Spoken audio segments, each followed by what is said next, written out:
Mucho antes de hablar de inteligencia artificial, él ya se pasaba horas detrás de una computadora. A sus 19 años ya comenzó a enseñar en los colegios secundarios computación. Incursionó en el AutoCAD y fue uno de los pioneros en Salta en armar páginas web. Hoy tenemos la suerte de que nos enseña a nosotros, la comunidad de los arquitectos de Salta, lo que es la inteligencia artificial aplicada al diseño arquitectónico. Hoy nos acompaña el arquitecto Guillermo Furio.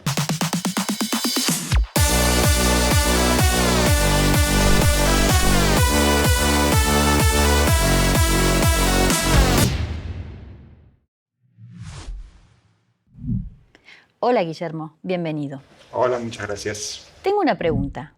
¿Qué ve hoy una persona que hace 30 años viene trabajando en el mundo tecnológico? Bueno, la historia creo que es larga. Creo que desde los 10 años, 11 años ya sabía que quería ser arquitecto.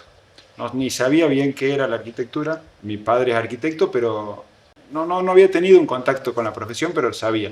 Para mí lo más increíble era que yo sentía que el arquitecto tenía una idea en la cabeza y esa idea se convertía en realidad, y esa realidad que el arquitecto diseñaba le cambiaba la vida a la gente. Y eso era lo que más me gustaba, ¿no? Y ese convencimiento era, desde esa edad yo ya estaba seguro. Pero a los 12 o 13 me regalaron mi primer computadora y una guitarra.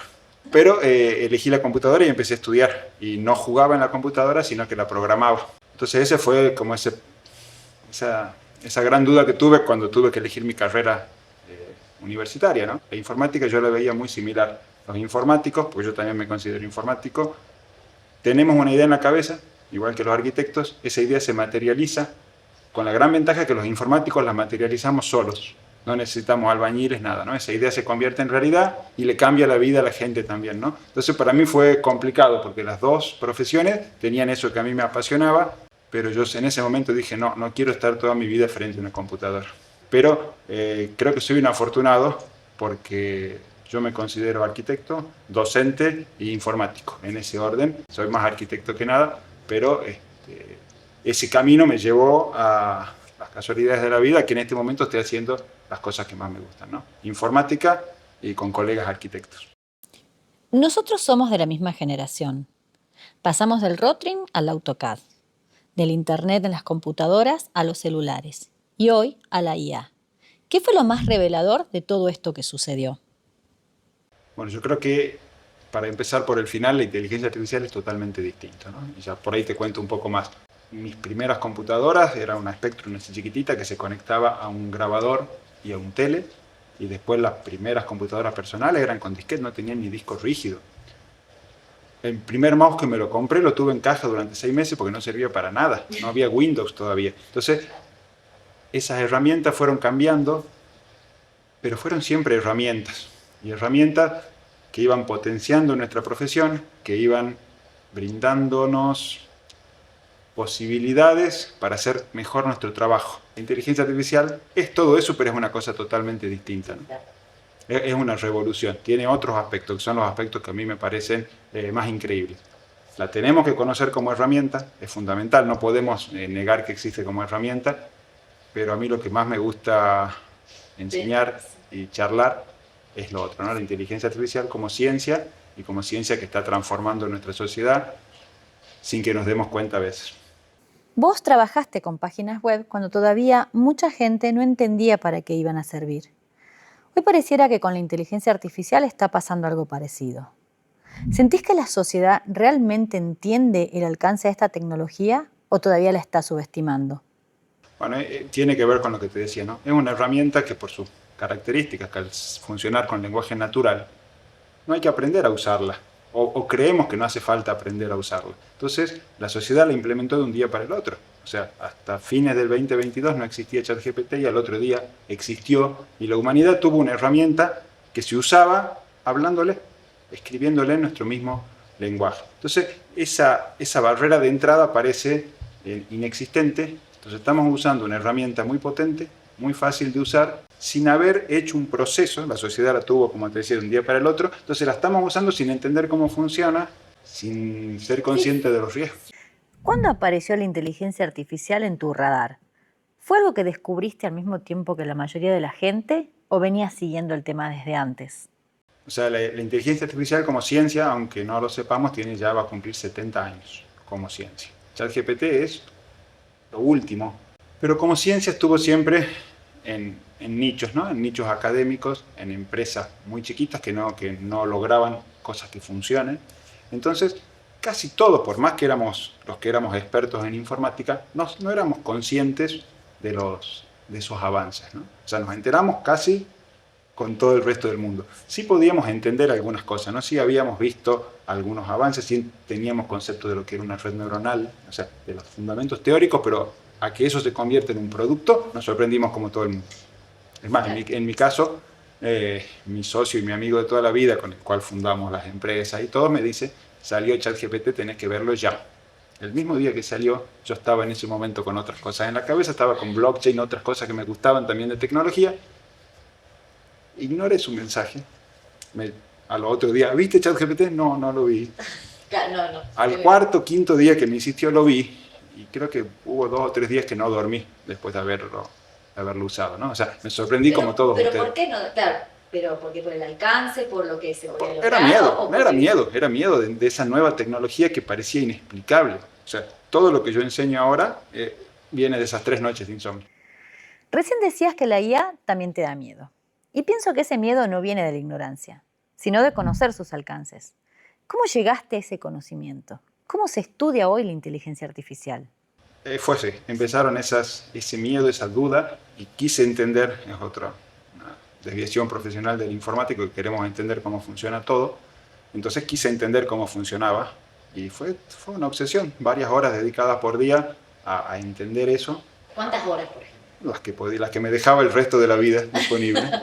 Entonces sí, me levantaba y a las 7 de la mañana dedicaba un rato a eso, y cuando volvía de vuelta, y cuando fui entendiendo, cuando entendí cómo funciona, que es lo que más me gusta contar, ese miedo nativo inicial se me fue, la verdad, porque entendí la matemática que había por detrás, entendí que era un software, y seguí estudiando, y ahí ya el miedo volvió y ya se hizo permanente. Claro, porque el miedo viene agarrado, digamos, atado a otras cosas. A entender que esa tecnología es muy parecida a nuestro cerebro, y que si sigue evolucionando podría ser indiferenciable de nuestro cerebro, a pesar de que sea matemática, ¿no? Entonces, ¿hacia dónde va todo eso? Lo que me causa esa intriga.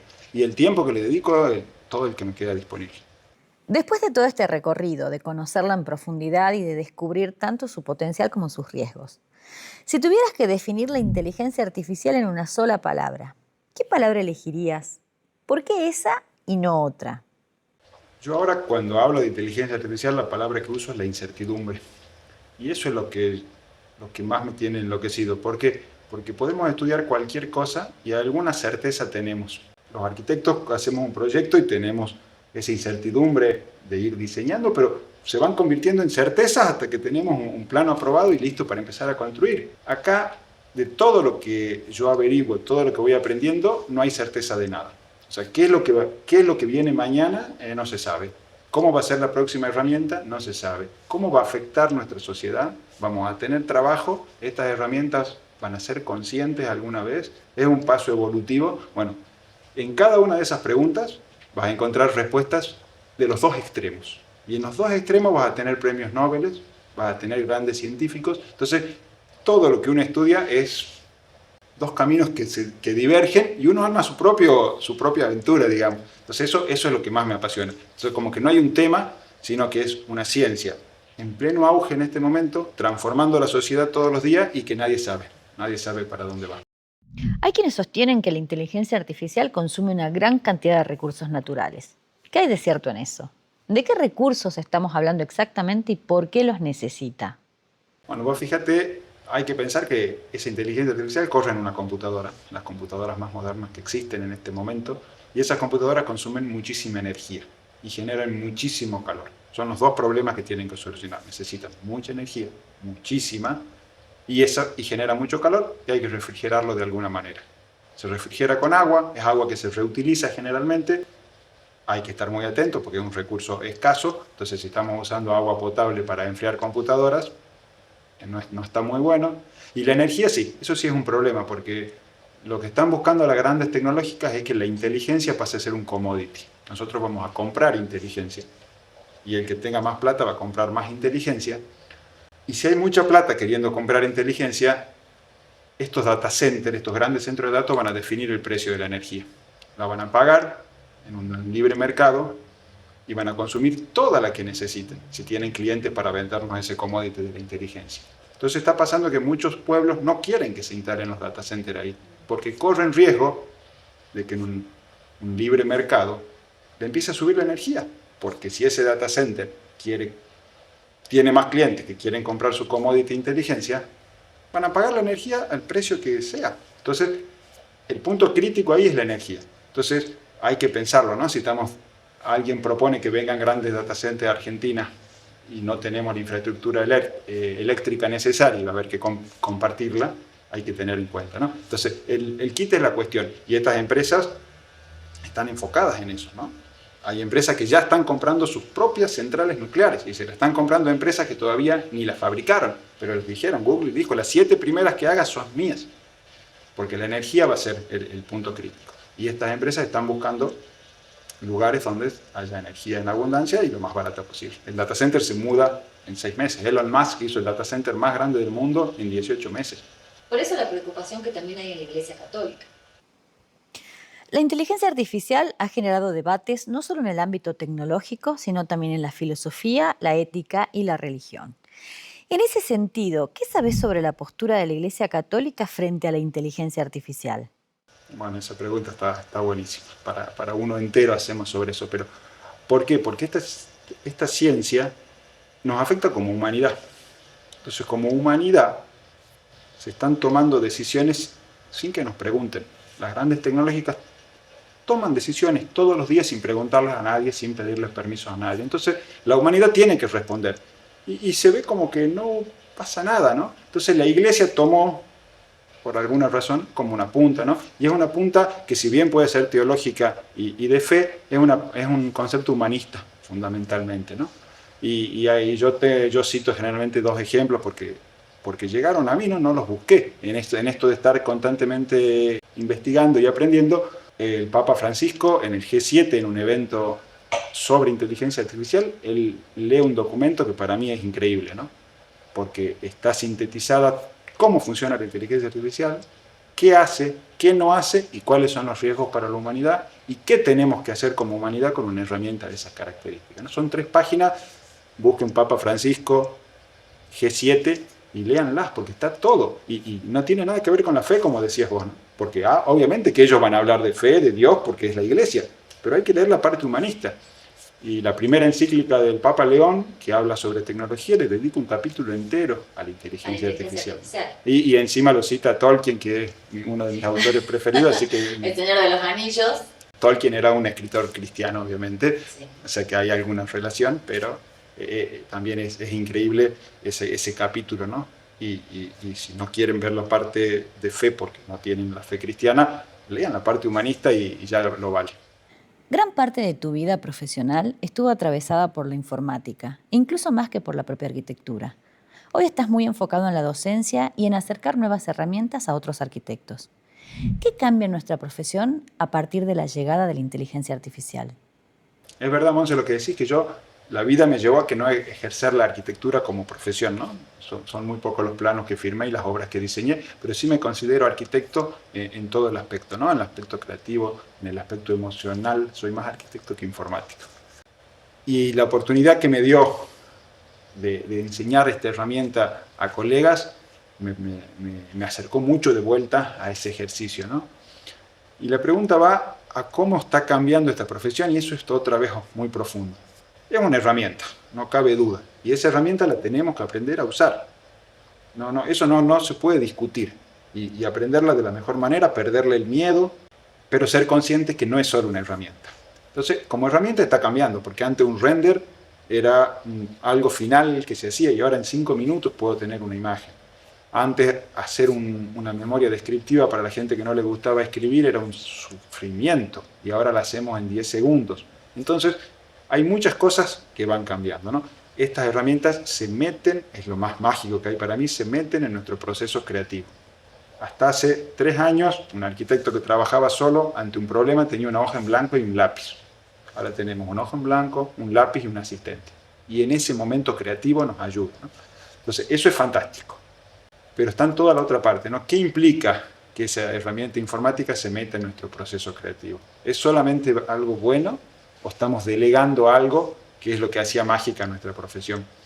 Entonces, están las dos cosas. Es una herramienta, que es lo que yo me gusta explicarles y enseñarles y que entiendan cómo funciona. Pero no se tienen que olvidar de lo otro. No tenemos que perder lo que nos hace ser humanos. No tenemos que perder lo que nos hace disfrutar nuestra profesión por más que nos haga sufrir.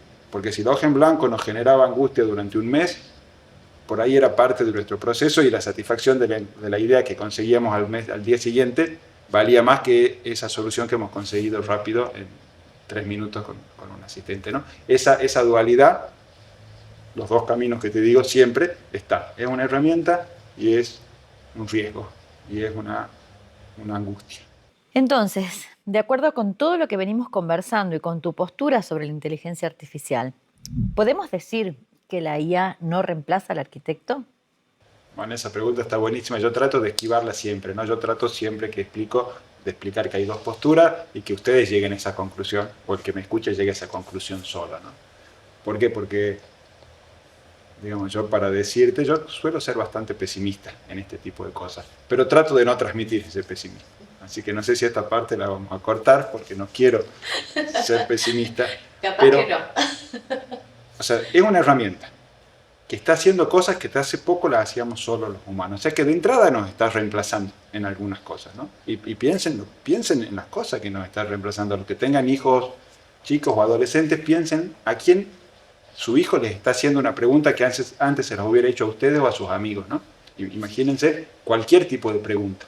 Entonces, nos está reemplazando en cositas y no nos damos cuenta, ¿no? Porque no es una red social ni un chat, sino nuestros hijos o mi padre mayor le está preguntando a esta herramienta cosas sobre su medicación, por ejemplo, que yo preferiría que se la pregunte al médico. Entonces, hay pequeñas cositas que ya nos está reemplazando, sin que nos demos cuenta. Pero no deja de ser una herramienta. Y el miedo que nos reemplace no nos tiene que paralizar, nos tiene que hacer tomar conciencia de esa posibilidad. Las grandes tecnológicas, que son las que están moviendo esto, están buscando una herramienta que sea igual que nosotros. Ese es su objetivo, inteligencia artificial general, están trabajando para eso.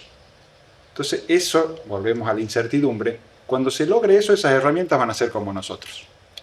Por lo menos funcionalmente van a ser iguales que nosotros. Y no igual que vos o que yo, igual que Einstein, que Mozart, que Freud, todos juntos en una única herramienta. Entonces, esa es otra vez esa incertidumbre. Eso puede ser mañana o puede ser dentro de 100 años. Entonces, ¿nos van a reemplazar o no? No sabemos.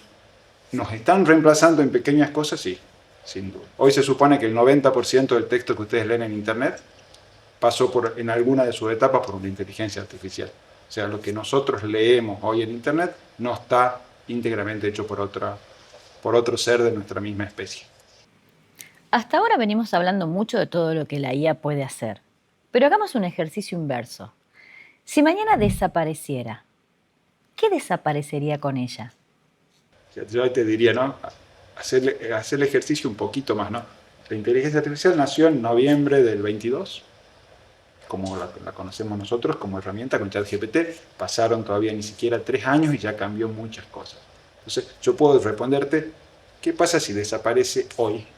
Pero imagínate qué pasa si desaparece dentro de 2 o 3 años. Porque la estamos recién integrando en nuestros procesos. Y ahí podemos hacer una visión medio paranoica. ¿Por qué estas grandes empresas nos regalan un servicio que a ellos les cuesta muchísima plata? La gran mayoría seguimos usando estas herramientas gratis.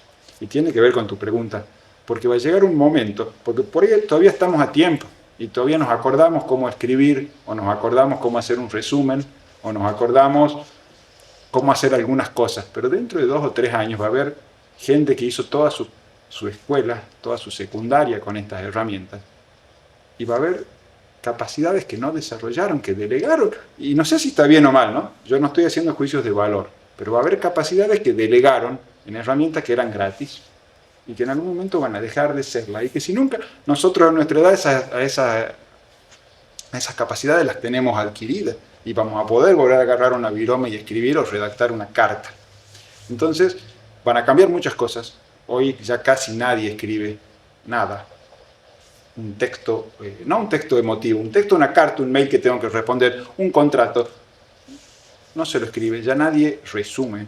O sea, hacer un resumen para estudiar a mano no se usa. Entonces, sí, va a haber un cambio. Muchas cosas van a cambiar si desaparecería de un día para otro, ¿no? Pero a mí la preocupación o esa incertidumbre es esto que vos decís, que no pase hoy, sino que pase dentro de 2 o 3 años. Ya sabemos que la inteligencia artificial forma parte de la vida cotidiana de millones de personas. Pero ¿existen estadísticas globales que nos permiten saber cuántos usuarios reales tiene hoy la inteligencia artificial? O sea, yo que doy cursos ya de hace casi 2 años, yo les decía, levanten la mano quien usa la herramienta y levantaba un 10%, un 20%, y hoy en día casi todos la usaron alguna vez. Un 90% de la gente que se acerca a un curso, o sea, que hay gente ya interesada, tuvo algún uso. La humanidad se supone que hay más de 1.000 millones de usuarios activos usuarios que utilizan constantemente, y cuentas pagas, no, creo que el último número era 600, 800 millones de usuarios que están pagando ya por estas herramientas. La gran mayoría de los usuarios intensivos son niños, jóvenes, adolescentes, que les resultó totalmente natural, ¿no? Hasta ahora hablamos de un fenómeno global, pero bajemos la conversación a un plano más local, a nuestra realidad. ¿Cómo ves hoy el desarrollo y la adopción de la inteligencia artificial en Salta? Yo te diría que a Salta la podemos incluir en Argentina, en Latinoamérica o en todo el hemisferio sur, ¿no? Somos consumidores, ¿no? Todo el hemisferio sur no produce inteligencia artificial casi en ningún aspecto. Somos consumidores de herramientas chinas y estadounidenses básicamente. Y cómo la sociedad la está tomando es parejo, o sea, no hay grandes diferencias en ningún lugar del mundo. La penetración fue inmediata, fue geométrica. ChatGPT en 2 meses tenía 50 millones de usuarios. Entonces, el uso como herramienta es global, no hay diferencia porque no requiere nada. O sea, otras herramientas, cuando salió AutoCAD para nosotros, y había que gastar plata en una computadora, y había que conseguir, o para comprar la licencia o conseguir la trucha, alguien que nos ayude a instalarla. O sea, eso hizo que ese proceso sea más lento. Acá no, acá con el teléfono lo tenemos todo y lo tenemos gratis. Entonces, yo te diría que Salta en este caso no queda ni atrás ni adelante. Estamos igual que el resto de la parte del mundo que la usa como herramienta.